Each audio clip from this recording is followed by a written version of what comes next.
Contrary to what you may have read today on social media, the IndyCar NASCAR Cup doubleheader, the first of its kind, was a massive TV viewership and ratings success. The IndyCar race, the AMR GP of Indianapolis, the first race in a triple header on NBC's network, took in 1.145 million viewers. That's up 7% from the race last year on NBC, which was the first race that NBC broadcasted from IndyCar in its modern form. And it's also important to note that in just 2 years from the last broadcasted ABC IndyCar GP race, the TV ratings in just 2 years have increased nearly 40%. Now, it should also be noted that the TV viewership was down just a slight bit from the primetime season opener at the Texas Motor Speedway. But again, the numbers don't lie when you're looking at a 2-year increase of 40% in terms of actual viewers. The Xfinity Series race, which was an incredibly exciting finish won by Indiana's Chase Briscoe, is a little bit harder to nail down the true increase that the series had, as Xfinity's ratings aren't always reported on. But for this race in particular, Xfinity did 1.692 million viewers. And from the last Xfinity TV rating that is available, which was the Atlanta race from earlier this year, the Xfinity Series managed to do 1.27 million viewers. So an increase of nearly 400,000 viewers from a regular season, or I guess a regular style Xfinity Series broadcast. But the big one, and the one that quite honestly NASCAR, IndyCar, Roger Penske, the Indianapolis Motor Speedway, everyone involved was really trying to lift up here, was NASCAR's Brickyard 400, which was up a whopping 46% in the viewership from last year. And the Brickyard 400, the 27th running of that event won by Kevin Harvick, was seen by 4.34 million people on Sunday evening. I think in a lot of ways that this data completely proves that the IndyCar Series, NASCAR Cup Series crossover event, at least at Indianapolis, is something that's almost certainly going to become a tradition from now on. We do know that one of the driving forces behind this is not totally Roger Penske, though believe me, I'm about to really shine a lot of light on what he has been able to do as the steward of the Indianapolis Motor Speedway, getting all this together. But I think the credit also goes to NBC, who has bought up all of these racing contracts. They also have IMSA, remember, so there is a possibility that IMSA could eventually become involved in this as well. But the fact that they used this pandemic to orchestrate this doubleheader, which admittedly was starting to be talked about last year, maybe even the year before that. There was a test. Joseph Newgarden went to the Charlotte Motor Speedway Roval and ran a car there, and that was kind of an exploratory thing. But the fact that it has come together this quickly in really, what did they announced this in March, I think? Late March? The fact that it came together this quickly, and the fact that they didn't have a year to promote it, really they were promoting it, based on like 2 or 3 months. And also the fact that there were no fans allowed to come, the fact that there was this much hype around this particular event, and in a lot of ways it delivered. It certainly delivered in terms of the numbers. I think NBC is going to be so exceptionally happy with what has happened here that they're going to push for this to continue long into the future. Now, one thing I would probably tell everyone involved, even though they're probably not listening to me, but I would say, if I was asked, to pump the brakes on this. This was a success, this particular event, but I think before you start to try to do this at every track or try to do this at multiple tracks, I think you want to see, 1 or 2 years into the future if this is sustainable growth or if this is just hypnosis, so to speak. you definitely want to see what this event will do when you've got a crowd. I mean, if you looked at the Indianapolis TV ratings, particularly for the Brickyard 400, they were mammoth.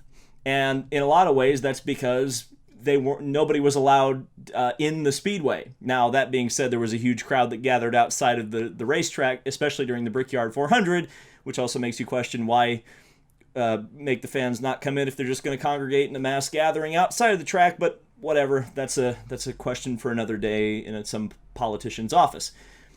But I think if the ratings are sustained over 1 year, especially once the crowds are able to come, and then even when the crowds come, you have that Indianapolis Motor Speedway factor.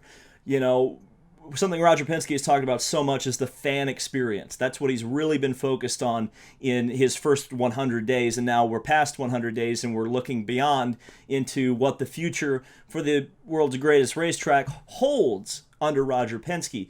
And the fact that there weren't fans here, I think, makes you have to try this again.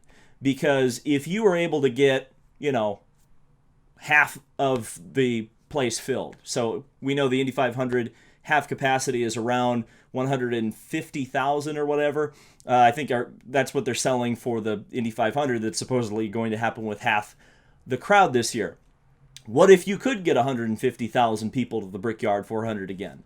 How many tickets would be sold for the day before with that Xfinity race and the IndyCar race? I've always maintained that I think the crowd would be absolutely enormous for the IndyCar Xfinity race, and it might even rival the Brickyard, especially with the show that they put on. Remember, Indianapolis is a different market in a lot of ways from the NASCAR heavy markets, where IndyCar is really kind of the top dog, and so the fan base is based there. So the ticket sales, the crowd showing up, I think would be very, very big, especially when you give them that extra value of having the Xfinity race there, especially because the Xfinity race was so good. And then you start thinking, well, okay, what if NBC manages to finagle IMSA into coming there too and having a quadruple header?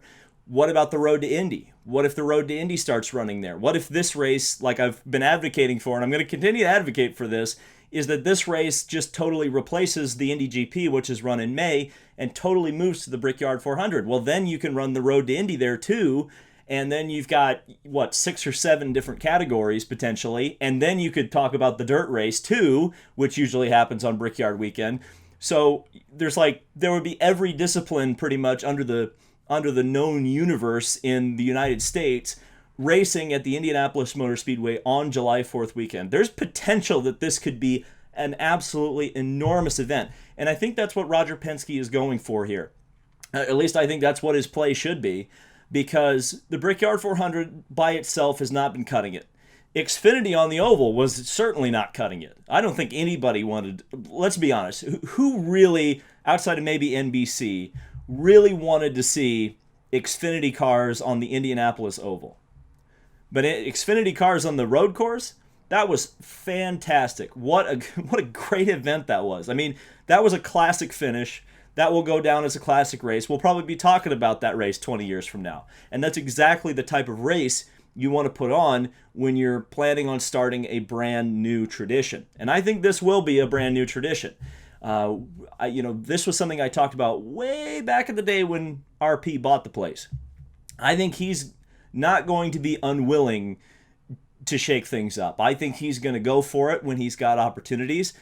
He's certainly going to have, like I've said 100 times, I think NBC is going to be 100% behind this move.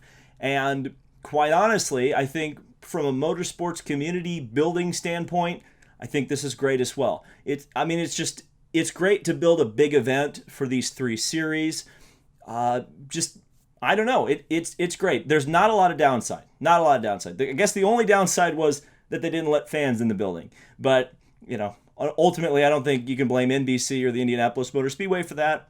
So, all around, I would say an A, solid A. But what do you think? Let me know down in the comments section below. Did you like this? Did you hate it? Is there some change that you would like to see made? Do you think moving the IndyCar race to Sunday before the Cup race would be a good idea? Do you think maybe running a Cup race on the road course the day before would be a good idea? I don't know. There's so many different options. There's so many different things that you can do. When you're starting a new tradition, pretty much anything is on the table within reason. So I would be interested to hear what you guys have to say.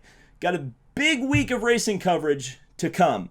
I am flying out tomorrow to start my Road America trip. Going to Road America, the IndyCar race, doubleheader, also a doubleheader for the road to Indy. And I will be covering each of the 4 days at Road America and giving you hopefully some of the insight I used to be able to give you at the racetracks. Bringing that coverage back. I can't wait, especially for those Patreon supporters who have supported me for like 3 months without giving them at the track race coverage. I can't wait to get there. Can't wait to get back to a racetrack where there's Indy cars on the racetrack.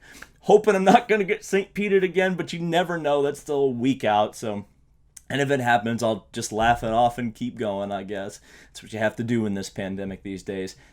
Thank you guys so much for watching. This has been David Land on YouTube, and I will see you in the next video.